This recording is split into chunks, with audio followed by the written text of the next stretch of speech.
The email sat on the screen for exactly 3 seconds before Pam Bondi's face went completely white. 3 seconds that would end a career. 3 seconds that would change American politics forever. But let me take you back to the moment before everything fell apart. Jasmine Crockett stood in the shadows, just outside the hearing room, her heartbeat calm, her mind razor-sharp.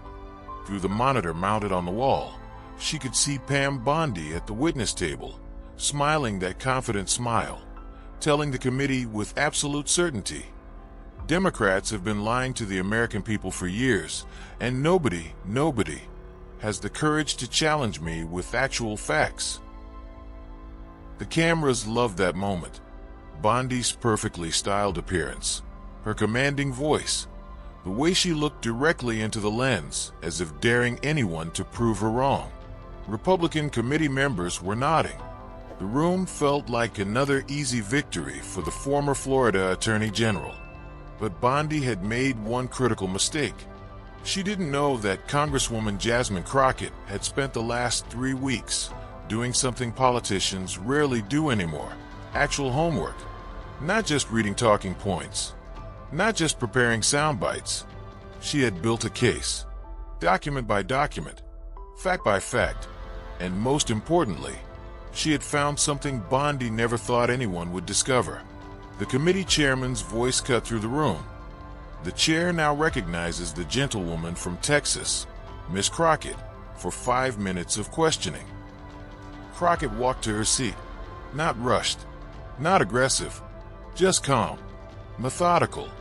She placed a single folder on the desk in front of her, a folder that contained something Bondi had written in her own words, something that would expose everything.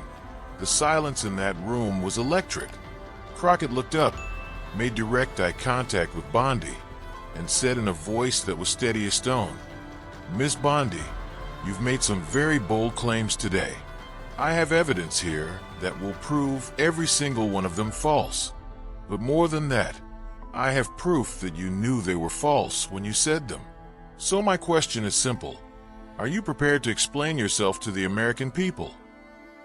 For just a flash, barely a second, Bondi's smile faltered. The cameras caught it. That micro-expression of uncertainty. That tiny crack in the armor. Nobody in that room knew it yet, but they were about to witness something that happens maybe once in a generation. A complete, methodical, undeniable demolition of someone's credibility in real time. Not with shouting, not with personal attacks, but with something far more devastating. Facts. What happened in the next 5 minutes would be replayed millions of times, analyzed by legal experts, turned into memes, referenced in law schools, and permanently change how politicians think before they speak. But here's what nobody knew at that moment. The most damaging piece of evidence wasn't even about the lies Bondi told. It was about why she told them. And that revelation? That's coming later in this story. Stay with me. Because if you think you've seen political takedowns before, you haven't seen anything like this. And before we get into how Crockett systematically destroyed Bondi's career, make sure you hit that subscribe button and turn on notifications, because moments like this don't happen often, and you'll want to be here when we break down the next one. To understand how completely Jasmine Crockett dominated this confrontation, you need to understand who these two women were before that day. Pam Bondi wasn't just another political commentator. She was a powerhouse. As Florida's Attorney General for 8 years, she'd built a reputation as someone who didn't back down, didn't apologize, and definitely didn't lose arguments. Her legal background made her dangerous in debates. Her media training made her camera ready, and her willingness to make bold, aggressive claims made her a favorite on every major conservative network. For months leading up to this hearing, Bondi had been everywhere. Fox News, Newsmax, congressional testimonies, political rallies, always with the same message. Democrats are lying, institutions are corrupt, and she, Pam Bondi, was one of the few people brave enough to tell the truth. She perfected a specific style. Make a dramatic claim. Say it with absolute confidence. Move on before anyone can fact-check it. And it worked. Millions of people believed her. Politicians quoted her. Her influence was growing with every appearance. The hearing that day was supposed to be another showcase. Republicans had invited her to testify about government accountability. Ironic, considering what was about to happen. She arrived with an entourage, 3 assistants carrying briefing books, a communications director, even a personal stylist who touched up her appearance before the cameras started rolling. Bondi sat at that witness table like she owned it. Designer suit, perfect hair, the posture of someone who had never been truly challenged. And then there was Jasmine Crockett. Most people outside of Texas politics hadn't heard of her yet. She was a freshman congresswoman, just months into her first term. Before politics, she'd been a civil rights attorney, the kind who took on cases other lawyers wouldn't touch. Cases that required digging through thousands of pages of documents. Cases that required patience, precision, and an absolutely bulletproof command of the facts. Where Bondi was flash and confidence, Crockett was focus and preparation. Where Bondi brought an entourage, Crockett brought something infinitely more dangerous. A legal mind trained to dismantle bad arguments and a folder full of evidence that Bondi didn't even know existed. See, while Bondi had been making the rounds on TV, Crockett had been doing something different. Her staff would later tell reporters that she'd barely slept for 3 weeks.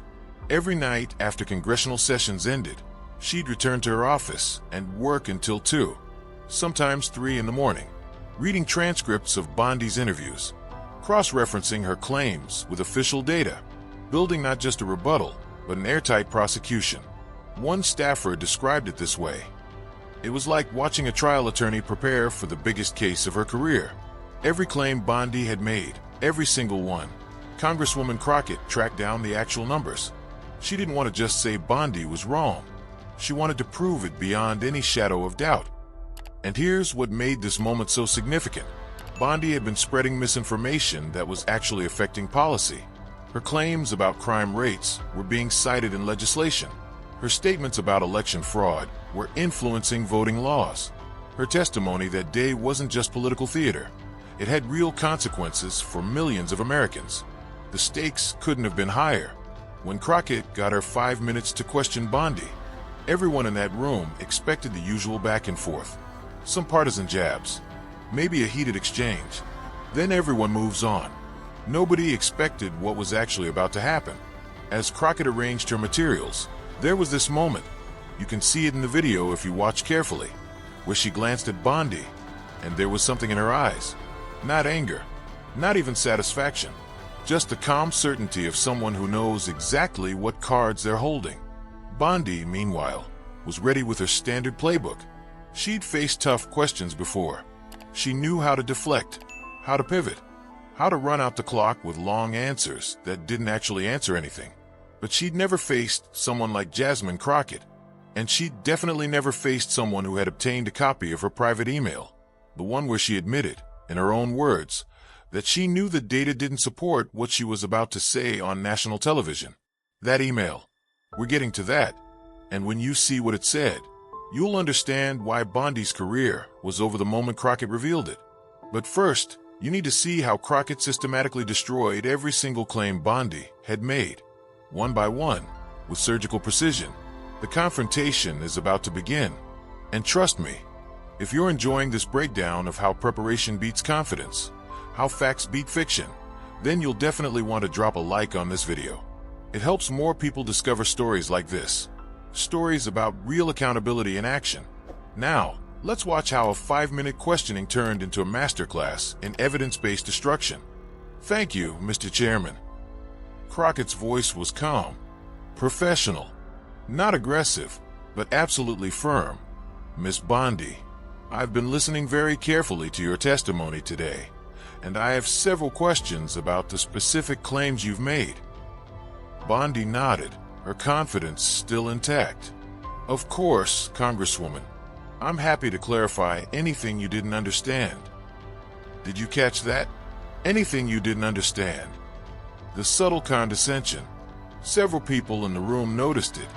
Committee members exchanged glances. But Crockett, she didn't even blink. Let's start with your statement about job creation, Crockett said, opening her folder. You testified earlier that the previous administration had and I'm quoting you directly, the strongest job creation record in American history. Are you standing by that statement? Bondi didn't hesitate. Absolutely. The numbers speak for themselves. I agree, Crockett said. The numbers do speak for themselves. That's exactly why I'm confused by your statement. She pulled out a document and slid it toward the projector operator. Within seconds, a detailed chart appeared on every screen in the room. This data comes directly from the Bureau of Labor Statistics. As you can see here, job creation during the administration you're referencing actually ranks 5th among modern presidencies. Not 1st. 5th. The room got quieter. Bondi tried to recover. Well, Congresswoman, if you look at specific sectors, I'm looking at the exact transcript of your statement on Fox News from last week. Crockett interrupted, producing another document. You made no mention of specific sectors. Your exact words were the strongest job creation record in American history, period. She let that hang in the air. That statement, Miss Bondi, is demonstrably false according to the government's own official data. So my question is, when you made that statement on national television, had you actually reviewed the Bureau of Labor Statistics data? You could feel the energy shift.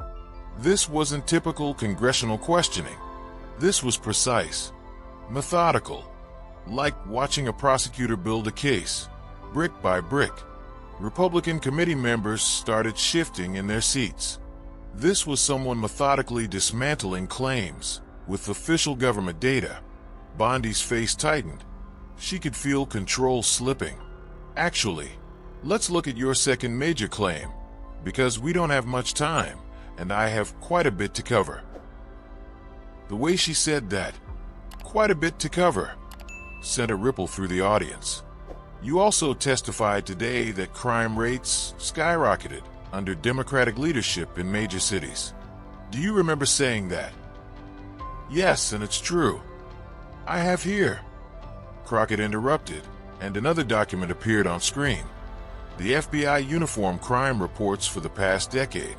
According to this official data, violent crime rates actually decreased in 7 of the 10 largest Democrat-led cities during the time period you referenced.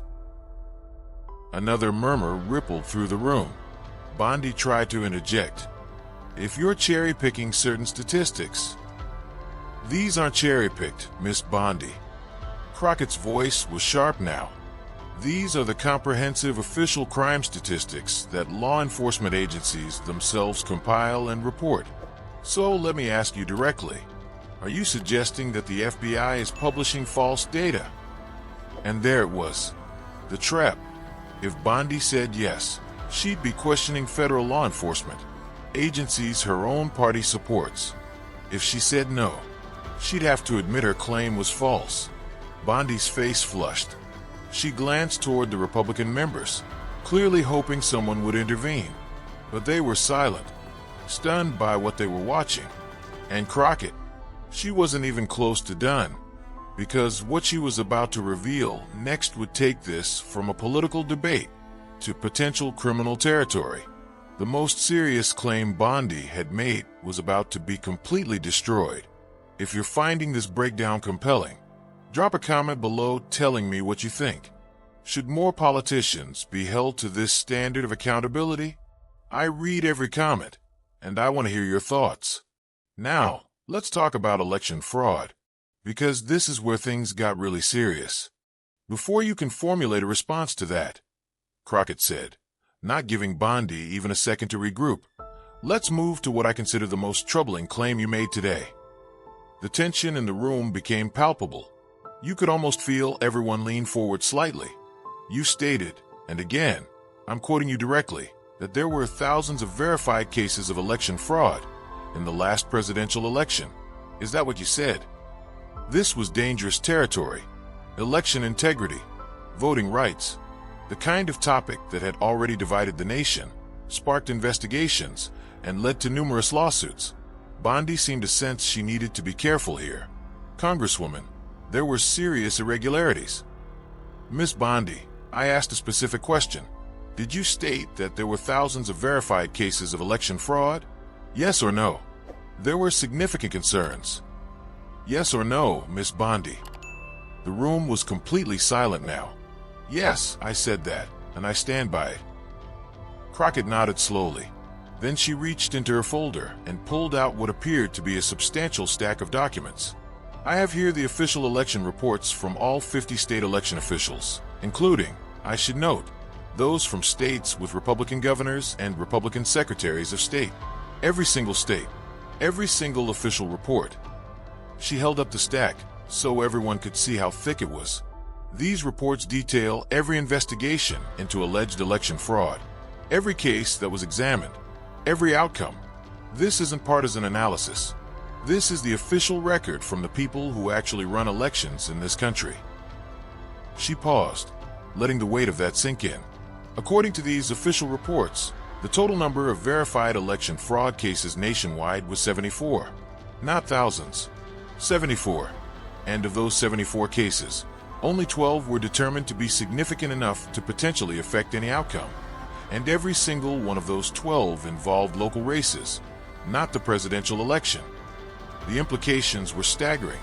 If Bondi had made that claim on national television knowing the real numbers, it meant she had deliberately spread misinformation about election integrity, one of the most sensitive issues in American democracy. Miss Bondi, Crockett continued, her voice taking on an edge that hadn't been there before. You're a former attorney general. You understand the importance of evidence. You understand the difference between verified cases and unsubstantiated claims. So I need you to answer this question carefully. When you said there were thousands of verified cases of election fraud, what data were you citing? Bondi's confident demeanor was cracking now. Her face had gone from slightly flushed to noticeably pale. She looked toward her team, toward the Republican committee members, searching for support. The information I received. From what source, Miss Bondi? Because it certainly wasn't from any state election official. It wasn't from the Department of Justice. It wasn't from any court that examined these claims. So where did this information about thousands of verified cases come from? You could see Bondi struggling. This wasn't like deflecting questions on a friendly cable news show. This was under oath, before Congress, with cameras recording every word. There were multiple reports. Official reports? Government documents? Court findings? Or are we talking about social media posts and partisan websites? Before Bondi could answer, the committee chairman, clearly uncomfortable with where this was going, tried to intervene. The gentlewoman's time. I still have 2 minutes remaining, Mr. Chairman, Crockett said without even looking at him. She kept her eyes locked on Bondi. The chairman checked the clock. She was right. He had no choice but to back down. Miss Bondi, Crockett pressed on. In the past 30 minutes, I have identified 3 major claims you've made under oath before this committee. Your claim about job creation, false according to the Bureau of Labor Statistics. Your claim about crime rates, false according to the FBI. Your claim about election fraud, false according to every state election official in America. She let each point land like a hammer. You're a lawyer. You're a former attorney general. You understand the importance of factual accuracy, especially when testifying before Congress. Yet you've made multiple statements that are directly contradicted by official government data. So I have to ask, is this a pattern of carelessness with the truth, or something more deliberate? The question hung in the air like a guillotine blade. Bondi tried to speak, but her voice came out weaker than before. Congresswoman, I resent the implication. I'm not implying anything, Miss Bondi. I'm stating facts. Facts that are documented by official sources. Facts that you either knew were false when you stated them, or should have known were false before you stated them. Republican members were finally finding their voices, trying to call points of order, but it was too late. The damage was done. The image of Bondi, once so confident and commanding, now visibly uncomfortable and defensive, was already being captured by every camera in the room. But what happened next shocked everyone, because Crockett pulled out one more document. And this one wasn't about what Bondi said publicly. This was about what Bondi said privately. An email. Her own words, proving that she knew the claims were false before she made them. And when that email appeared on the screen, with Bondi's name right there in the sender field, the room absolutely erupted. We're about to get to that moment. The moment that went viral across the entire world. The moment that ended Pam Bondi's credibility forever. But if you're invested in the story, if you want to see more breakdowns of moments when truth confronts deception, then smash that like button and subscribe. Because what's coming next is the most powerful part of this entire confrontation. Let's talk about that email. What happened next? The political analyst would later say on CNN, was one of those rare moments where you could actually see someone's career end in real time. Crockett reached into her folder one last time. She pulled out a single document and held it up before sliding it to the projection operator.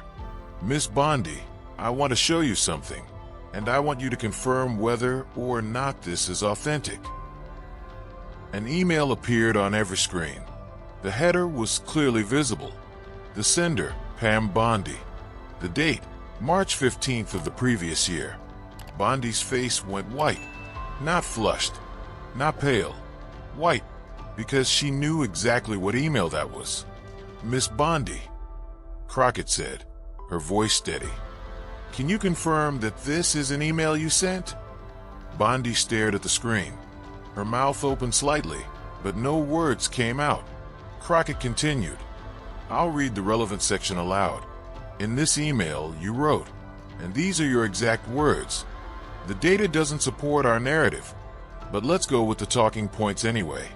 Most viewers won't fact check it, and by the time anyone does, we'll have moved on to the next story. The room exploded. Journalists started frantically typing. Democratic members gasped audibly. Even some Republicans looked genuinely shocked. This was documented evidence that Bondi had knowingly, deliberately spread misinformation. That's taken out of context, Bondi stammered, her composure completely shattered. I have the full email chain, Crockett replied calmly. I've submitted it to the committee. The context is very clear. You explicitly acknowledged that the data contradicted your planned talking points, and then you instructed your team to use those talking points anyway. She paused. You called it a narrative instead of what it actually was, false information. Bondi tried to speak, but nothing coherent came out. Crockett leaned forward slightly, and her next words would become the most quoted line of the entire hearing. Miss Bondi, let me remind you that you are under oath before this committee. You've spent years building a career on accusing others of lying to the American people. You've called journalists fake news. You've questioned the integrity of civil servants. Her voice dropped with intensity, but the evidence shows something very different. You're the one who's been deliberately misleading the American people. You knew your claims were false and made them anyway. And then came the line. The difference is, I didn't just accuse you, Miss Bondi. I brought receipts. The chamber erupted again. The phrase, I brought receipts, would be tweeted over 2 million times in the next hour. It would become a meme, a rallying cry, a cultural moment. Democratic members couldn't contain their reactions. Republicans sat frozen. In the press section, reporters were already writing headlines. Social media was exploding. Within seconds, hashtag Crockett brought receipts was trending. Hashtag Bondi finished followed. Video clips were being shared faster than platforms could count. But Crockett wasn't finished. She turned to address the committee chairman directly. Mr. Chairman, given that Ms. Bondi's testimony contains multiple demonstrably false statements, which I have documented using official government data, and given the evidence showing she knowingly presented inaccurate information, I move that her entire testimony be stricken from the record as unreliable and potentially perjurious. The chairman looked stunned. This was a formal motion to completely invalidate everything Bondi had said. Furthermore, Crockett continued, I request that this committee formally refer this matter to the Department of Justice for investigation into potential violations regarding false statements to Congress. Bondi understood exactly what Crockett had just done. This wasn't just about losing a debate. This was about potential criminal liability.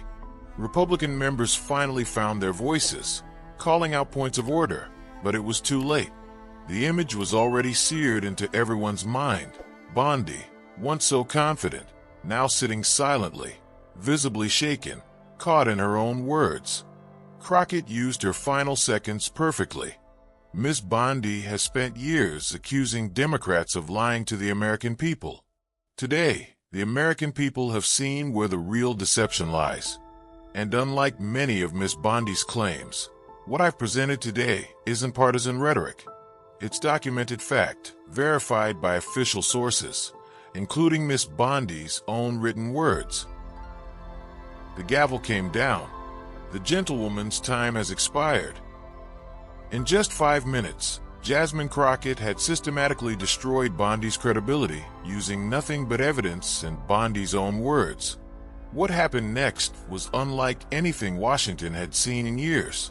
The viral explosion, the career collapse, the consequences that would reshape how politicians think about accountability.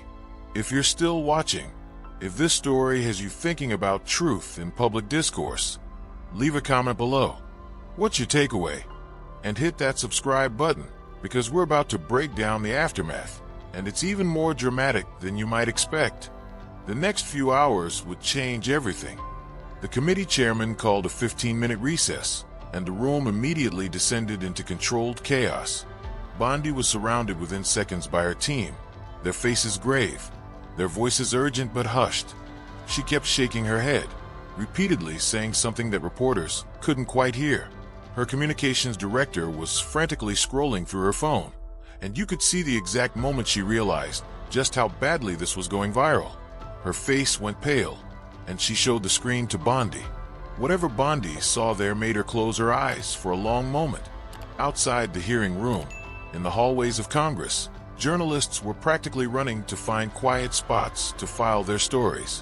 One veteran political reporter, someone who'd been covering Capitol Hill for over 2 decades, was overheard telling a colleague, "I've never seen anything like that.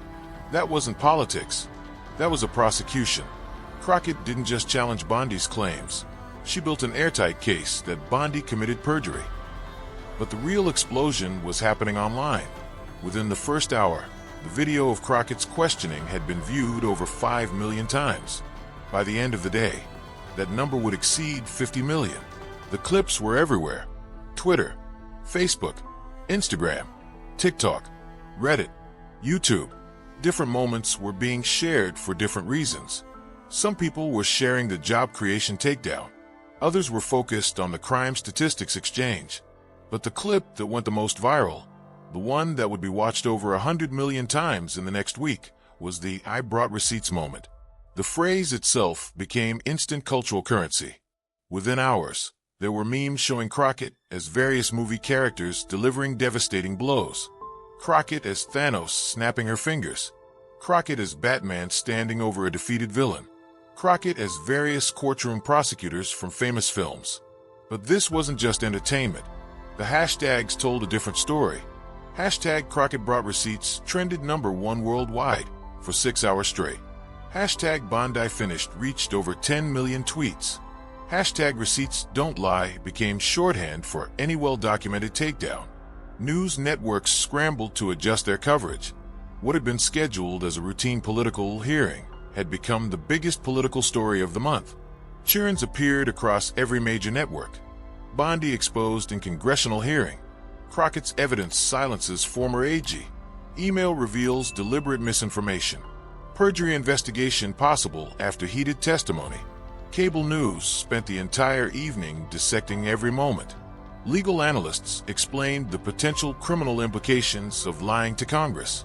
Political analysts discussed what this meant for accountability in public discourse. Even international news outlets picked up the story. The BBC ran it as their lead political story with the headline, "American Congresswoman's Evidence-Based Takedown Goes Viral." By evening, the impact had spread beyond politics entirely. Late-night comedy shows were hastily rewriting their monologues. Stephen Colbert led his show with a 10-minute segment on it. Trevor Noah dedicated nearly his entire episode to breaking down the confrontation. Even Saturday Night Live, which wouldn't air for 3 more days, announced they'd be doing a cold open about it. Celebrities who normally stayed away from politics were weighing in. Athletes, musicians, actors, all sharing the video with variations of the same message. This is what accountability looks like. This is how you fact-check in real time. The receipts don't lie.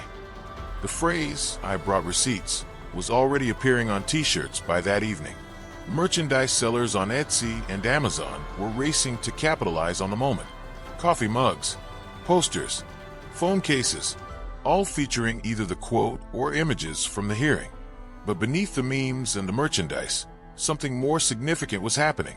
People were actually reading the evidence. The Bureau of Labor Statistics saw a massive spike in traffic to their jobs data. The FBI's crime statistics page crashed briefly from too many simultaneous visitors. State election officials' websites were getting more views than they'd seen in years as people verified for themselves what Crockett had presented. The email, Bondi's own words, was being read and reread millions of times. News organizations obtained the full email chain and published it in its entirety. And it was somehow even more damaging in full context than the excerpt suggested. It showed a pattern. Multiple instances where Bondi acknowledged that data contradicted her plan statements, and multiple times she decided to proceed anyway. One particular passage that didn't make it into Crockett's presentation, but spread widely online, was Bondi writing, "Our base doesn't want nuance. They want us to be right and them to be wrong. Give them that." That line, "Give them that," became its own meme, representing everything wrong with modern political discourse. The admission that truth was less important than partisan validation. By the next morning, major newspapers were running it as their front-page story. The New York Times, "Crockett brings receipts. Congresswoman's evidence silences Bondi." The Washington Post, "5 minutes of fury. How one congresswoman systematically dismantled a political career." The Wall Street Journal, "Bondi faces perjury probe after email reveals knowing falsehoods." USA Today, "From prosecutor to defendant, Bondi's credibility crisis." Even local papers across the country ran the story. It had transcended politics and become a cultural moment, a rare instance where accountability wasn't just demanded but delivered, documented, and undeniable. But here's what most people didn't see in all the viral clips and memes. The real consequences were just beginning. Because while the internet was celebrating Crockett's takedown, behind the scenes, Bondi's entire world was collapsing. Professional consequences, legal consequences, personal consequences, and the most ironic part, the woman who'd built her brand on calling others fake news was about to discover what happens when the real news catches up with you. Stay with me. If you think what you've seen so far was dramatic, wait until you hear what happened to Bondi's career in the days and weeks that followed. Make sure you're subscribed, because the fallout from this moment is a story all by itself. Let's talk about what happened when the dust settled.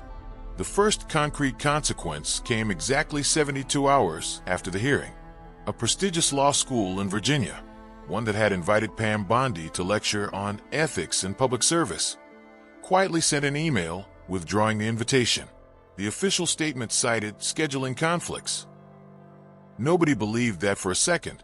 By the end of that first week, 3 more speaking engagements had been canceled.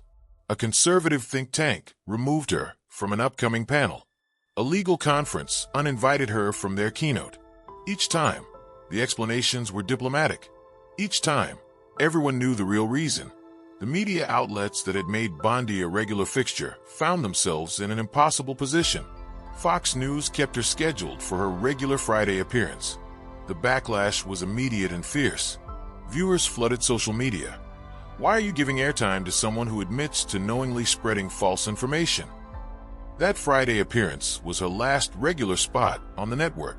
The following week, her contract was quietly not renewed. Newsmax tried to keep her on for 2 more weeks. The ratings dropped so dramatically during her segments that advertisers started requesting their commercials not air during her appearances. Within a month, she was gone. But the professional consequences were only part of the story. Sources close to Bondi painted a picture of someone in complete crisis. She'd retreated almost entirely from public view. Phone calls went unreturned. Her social media, once active with multiple posts per day, went silent. One former colleague described it. She'd built her entire brand on being the person who tells uncomfortable truths. And then she got caught, not just lying, but knowing she was lying. There's no coming back from that. Not when it's documented in your own words. The email haunted her. It was her name, her email address, her words. The data doesn't support our narrative, but let's go with the talking points anyway.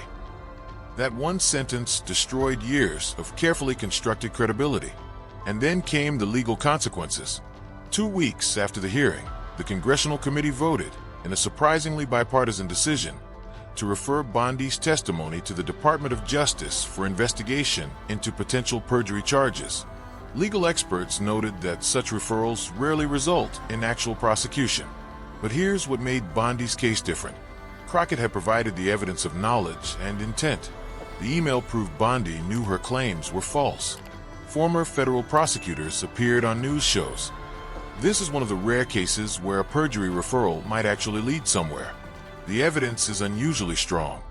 Whether or not the DOJ would ultimately bring charges, the damage was done. Pam Bondi, former Florida Attorney General, prominent legal commentator, was now the subject of a federal investigation. The irony was lost on no one. She'd spent years calling for investigations into her political opponents. Now she was the one being investigated. 3 weeks after the hearing, additional emails surfaced. These showed a pattern spanning months. Multiple instances where Bondi's own researchers had warned her that her claims were inaccurate, and multiple times she'd responded with variations of the same message. The narrative is more important than the details. In one particularly damning exchange, a researcher had written, "The FBI data directly contradicts what you're planning to say about crime rates." Bondi's response, "By the time anyone fact-checks it, the story will have moved on. Our audience doesn't read fact-checks anyway." When those emails went public, even some of Bondi's defenders went silent.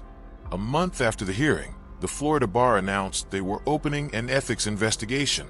The question, whether Bondi's knowing dissemination of false information violated professional responsibility rules. If violations were found, she could face sanctions ranging from public reprimand to suspension or even disbarment. The woman who'd once held one of the most powerful legal positions in Florida now faced the possibility of losing her law license entirely. But here's what makes this story about more than just one person's fall. It changed how politicians operate. After watching Bondi's complete destruction, political figures started being more careful, more precise, more worried about the gap between what they say and what the facts show. Because they'd all seen what happens when someone like Jasmine Crockett comes prepared with receipts. Drop a like if you're still with me, because we're about to talk about what happened to Crockett while Bondi's world collapsed. The rise, the recognition, the lesson for all of us. Let's see how preparation pays off. While Pam Bondi was watching her career implode, Jasmine Crockett was experiencing something entirely different. A transformation from a relatively unknown freshman congresswoman into a national figure representing something people desperately wanted to see. Accountability backed by evidence. The morning after the hearing, Crockett's office was flooded. Not just with interview requests, though there were hundreds of those, but with something more meaningful. Messages from constituents, from people across the country, from teachers who wanted to use the video in their civics classes, from law professors who wanted to break down her questioning technique, from ordinary Americans who were simply thanking her for showing that facts still matter. One email that her staff shared publicly came from a high school government teacher in Ohio. "I've been trying to teach my students about the importance of evidence-based arguments for 15 years. Your 5 minutes of questioning did more to illustrate that principle than anything I've ever been able to show them. Thank you." But Crockett's response to her sudden fame revealed something important about her character. She didn't take a victory lap. She didn't go on a media tour bragging about the takedown. Instead, in her first major interview after the hearing, a sit-down with PBS NewsHour, she said something that would define how she was perceived going forward. "My job isn't to create viral moments. My job is to ensure that the American people receive accurate information upon which policy decisions are made. When someone testifies before Congress, they have an obligation to tell the truth. That's not a partisan issue. That's a fundamental requirement of governance. And when someone violates that obligation, especially someone who has spent years accusing others of lying, they need to be held accountable. That response, measured, focused on principle rather than personality, emphasizing the work over the spectacle, resonated deeply. It separated her from the typical political figure who would have milked the moment for maximum attention. Democratic leadership took notice. Within 2 weeks of the hearing, Crockett was offered seats on 2 additional committees, positions that would give her more influence and a larger platform. Senior members sought her advice on how to prepare for contentious hearings. Her approach, meticulous research, precise questioning, unshakable composure, became something other members wanted to learn. The contrast with Bondi couldn't have been more stark. Where Bondi had built her brand on volume and confidence, Crockett had demonstrated the power of preparation and precision. Where Bondi had prioritized narrative, Crockett had prioritized facts. Where Bondi had assumed no one would check her claims, Crockett had checked everything. Speaking invitations poured in, but Crockett was selective. She accepted offers from universities wanting to discuss evidence-based policymaking. She agreed to speak at legal conferences about the importance of thorough preparation. She declined appearances that felt more about entertainment than substance. Her social media following exploded, from about 50,000 followers before the hearing to over 2 million within a month. But she didn't change how she used the platforms. No hot takes, no inflammatory posts, just consistent focus on policy, evidence, and the work of governance. But perhaps the most significant impact was what became known in Washington circles as the Crockett effect. Witnesses preparing to testify before congressional committees started showing up with significantly more documentation. Statements became more carefully worded. Claims that couldn't be backed by official data were quietly removed from testimony. Political figures became more cautious about the gap between their rhetoric and reality.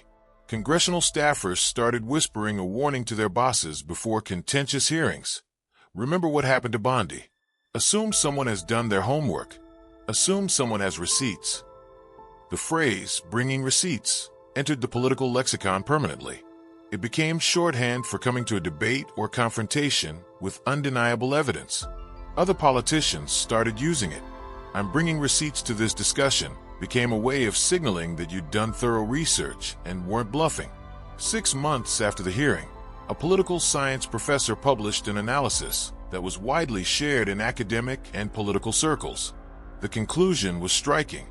What made Crockett's confrontation with Bondi historically significant wasn't the viral nature of the exchange, or even the destruction of one person's credibility. It was that it represented a rare moment when rigorous preparation and factual evidence definitively triumphed over confident assertion and narrative construction.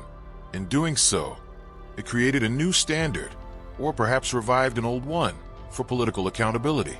The question now is whether this represents a temporary anomaly or the beginning of a broader shift in how political discourse operates. Crockett herself, when asked about her legacy in an interview 8 months after the hearing, deflected characteristically. I don't think about legacy. I think about whether the people I represent are getting accurate information from their government. Everything else is just noise. But the impact was undeniable. She'd done something rare in modern politics. She'd shown that substance could win over style, that facts could defeat fiction, and that coming prepared with evidence could be more powerful than coming prepared with talking points. And here's the lesson that extends beyond politics, beyond this specific moment. Preparation matters. Truth matters. Evidence matters. Not because they make good viral moments, though sometimes they do, but because they're the foundation of how we should make decisions about anything important. Whether you're in a congressional hearing or a business meeting, whether you're debating policy or just trying to convince someone of an important truth, the principle is the same. Don't just make claims. Bring receipts.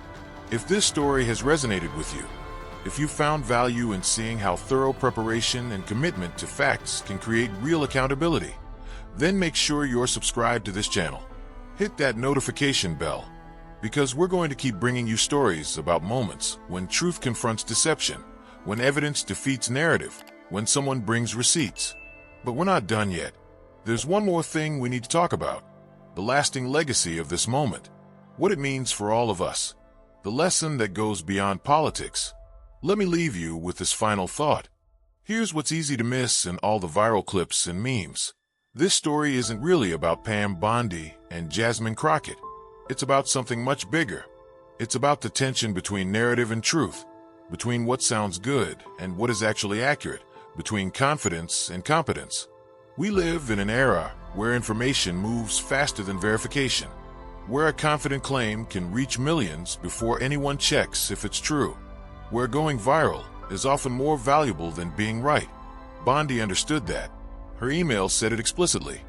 Most viewers won't fact-check it, and by the time anyone does, we'll have moved on. She wasn't wrong about how the system works. She was just unlucky enough to run into someone who refused to let it work that way. Think about how many times you've seen someone make a bold claim on social media, in a meeting, in a debate, and watched as people accepted it simply because it was stated with confidence. We're all susceptible to this. The confident assertion feels more credible than the cautious qualification. The simple narrative is more appealing than the complex truth. But here's what Crockett demonstrated. There's something more powerful than confidence. Evidence. Not just having it, but being willing to do the work to find it. To spend those late nights reading through boring government reports. To cross-reference claims with official data. To build a case so thoroughly documented that it can't be dismissed. That's hard work. It's not sexy. It doesn't make for good sound bites in the moment. It requires patience and precision. But when it matters, when the stakes are high, when truth really needs to win, that preparation becomes devastating. Think about the implications for your own life. In your career, are you the person who makes confident claims, or the person who brings data to back up your arguments? In disagreements, do you rely on volume and certainty, or on actually listening and responding to what's being said? In your own thinking, how often do you check whether your confident beliefs are actually supported by facts? These aren't political questions. They're human questions. Bondi's downfall wasn't about her politics. It was about her approach to truth. She decided that narrative was more important than accuracy, that her audience's desire to hear certain things was more important than whether those things were actually true. She was wrong. And here's the hopeful part. She was wrong because one person decided to do the hard work. One person decided that facts mattered more than convenience. One person was willing to spend weeks preparing for 5 minutes of questioning. That's not a superhuman feat, it's a choice. A choice to prioritize truth over ease, evidence over assumption, preparation over improvisation. Crockett made that choice. And in doing so, she showed all of us something important. In a world that often seems dominated by whoever can shout loudest or sound most confident, there's still power in simply being right, being provably, undeniably, documentably right. The "I brought receipts" moment became viral because it represented something people desperately want to see: accountability backed by evidence. So here's my question for you. In your life, in your work, in your thinking, are you bringing receipts? Or are you hoping no one checks? Because the lesson of this story isn't about politics. It's about a fundamental principle. Truth, backed by evidence and delivered with precision, is still the most powerful force available to us. It just requires something that's increasingly rare: the willingness to do the work. And that's a choice all of us can make. If you've made it this far, you value substance. You value evidence. You value accountability. Make sure you're subscribed. Hit that like button. And drop a comment with your biggest takeaway. Because we're going to keep bringing you stories about moments when truth wins. Now let's wrap this up with one final thought. If you've made it this far, thank you. Seriously, in a world of short attention spans and instant gratification, the fact that you watched a 20-minute breakdown of a congressional hearing says something about you. It says you value substance. You value evidence. You value seeing accountability in action. And here's what I want you to take away from this story. The next time someone makes a bold claim, whether it's a politician, a colleague, a friend, or even your own inner voice, ask yourself, where are the receipts? Not in a cynical way, Not assuming everyone is lying, but in a curious way, in a way that values truth over comfort. And more importantly, when you make claims, when you argue for something, when you try to convince someone, when you form your own beliefs, bring your own receipts, do the work, check the facts, be the person who can back up what they say. Because what Jasmine Crockett demonstrated that day wasn't just how to win an argument. It was how to contribute to a culture where truth matters more than narrative, where evidence matters more than confidence, where preparation matters more than performance. That culture doesn't build itself. It's built by individuals making the choice, one interaction at a time, to prioritize accuracy over ease. You can be part of that, whether you're in a corporate boardroom or a family discussion, whether you're posting on social media or testifying before Congress. You can choose to be the person who brings receipts. And if enough of us make that choice, maybe, just maybe, we can create a world where the Pam Bondis of the world think twice before prioritizing narrative over truth. Not because they're afraid of getting caught, but because a culture that values evidence doesn't reward that approach anymore. Before you go, if this breakdown gave you something valuable, a new perspective, a useful principle, or just 20 minutes of watching accountability in action, do 3 things. 1. Hit that like button. It genuinely helps more people discover content like this. 2. Subscribe and turn on notifications.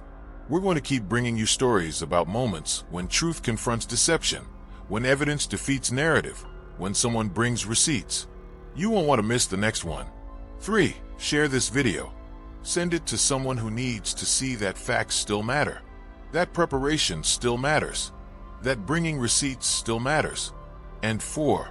Okay, I said 3, but here's a bonus. Leave a comment telling me, what's your biggest takeaway from the story? Has it changed how you think about evidence and claims? Have you ever been in a situation where you wished you'd brought receipts? I read every comment, and I want to hear your thoughts. Because here's the truth. This isn't just a story about what happened in one congressional hearing on one day in Washington. It's a story about a principle that matters everywhere, for everyone, all the time. The principle is simple. In a world full of confident claims, the person with evidence wins. The principle is timeless. Truth, backed by preparation, is still the most powerful force available to us. The principle is universal, whether you're holding politicians accountable or just trying to have honest conversations. Receipts matter. Pam Bondi learned that the hard way. She built a career on confident assertions and narrative construction. And in 5 minutes, someone who'd done her homework dismantled that entire career using nothing but facts and Bondi's own words. Jasmine Crockett showed us something we needed to see. That thorough preparation and commitment to evidence can still win. That doing your homework still matters. That bringing receipts still works. Now it's your turn. Go bring receipts. I'll see you in the next video.